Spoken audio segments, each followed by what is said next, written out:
வணக்கம். தனலட்சுமி ராஜா, மதுரை. தெரிந்த கோயில் தெரியாத ரகசியம். மறுநோக்கும் பூங்குழலி சமேத திருநோக்கிய அழகிய நாதர் திருப்பாச்சேத்தி, சிவகங்கை மாவட்டம். பழமையான புராதன கோயில். இக்கோயிலை பற்றி சொல்வதற்கு மிகவும் பெருமைப்படுகிறேன். முன்னொரு காலத்தில் ஜலந்தரின் மனைவி பதிவிரதையான பிருந்தையின் சாபத்தால் திருமால் அவளின் சாம்பலில் கலந்தார். இதனால் வைகுந்தம் இருட்டானது. லட்சுமி தேவி சிவபெருமானை வழிபட பூலோகத்தில் திருப்பாட்சியத்தில் தவம் செய்தார். சிவபெருமான் பிருந்தையின் சாம்பலில் இருந்து சில விதைகளை தூவி அதிலிருந்து துளசி தோன்ற திருமால் சாபபூஷணம் பெற்று துளசியால் சிவபெருமானை அர்ச்சித்து துளசியை மாலையாக சூடிக்கொண்டார். இதனாலே சோமவார தினங்களில் இங்கு சிவனுக்கு துளசியால் அர்ச்சனை செய்யப்படுகிறது. இன்றும் பிரதோஷ காலங்களில் இரட்டை மரகத லிங்கங்களுக்கு அபிஷேகம் நடைபெறுவது விசேஷம். இங்குள்ள நடராஜர் இசைக்கல்லிலால் உருவானவர் என்பது சிறப்பு. மற்றும் இங்கு கஷ்ட நிவாரண பைரவர் இரட்டை நாய் வாகனத்துடன் அருள்பாலிக்கிறார்.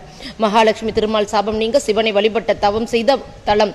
அதனால் தொழில் வளர்ச்சி மற்றும் தம்பதியர் ஒற்றுமைக்காக இங்கு வழிபாடு செய்யலாம். நன்றி, வணக்கம். தனலட்சுமி ராஜா, மதுரை.